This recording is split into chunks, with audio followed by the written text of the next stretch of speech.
Welcome to வானியாஸ் kitchen. காரசாரமான கார சட்னி செய்ய ஃபஸ்ட்டு ஒரு மிக்ஸி ஜாரில் 100 கிராம் சின்ன வெங்காயம் எடுத்துக்கோங்க. இது எண்ணிக்கையில் பார்த்தீங்கன்னா ஒரு 25லேருந்து 30 இருக்கும்.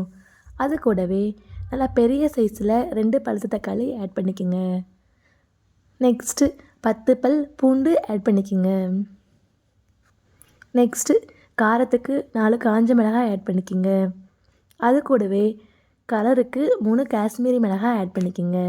காஷ்மீரி மிளகாய் ஆப்ஷனல் தான், இருந்தால் ஆட் பண்ணிக்கோங்க, இல்லைன்னா வேண்டியதில்லை.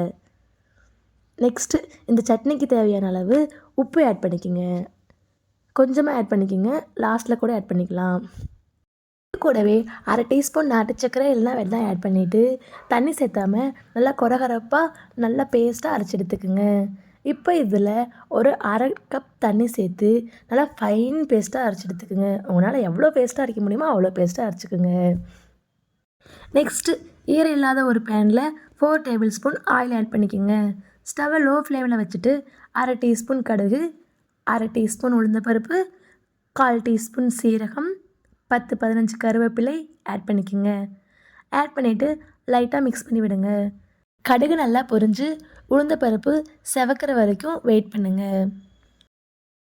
இந்த ஸ்டேஜில் பார்த்தீங்கன்னா கடுகு பொரிஞ்சிருச்சு, உளுந்து பருப்பு நிறம் மாறி வந்துருச்சு. இப்போ இது கூட நம்ம அரைச்சி வச்சுருந்த சட்னியை ஆட் பண்ணுங்க.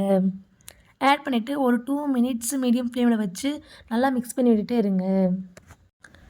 அப்புறம் மூடி போட்டு ஒரு 5லேருந்து 8 நிமிஷம் வரைக்கும் மூடி வச்சுருங்க. இடையில ஒரு 2 நிமிஷத்துக்கு ஒருக்கா அப்பப்போ எடுத்து மிக்ஸ் பண்ணி விடுங்க.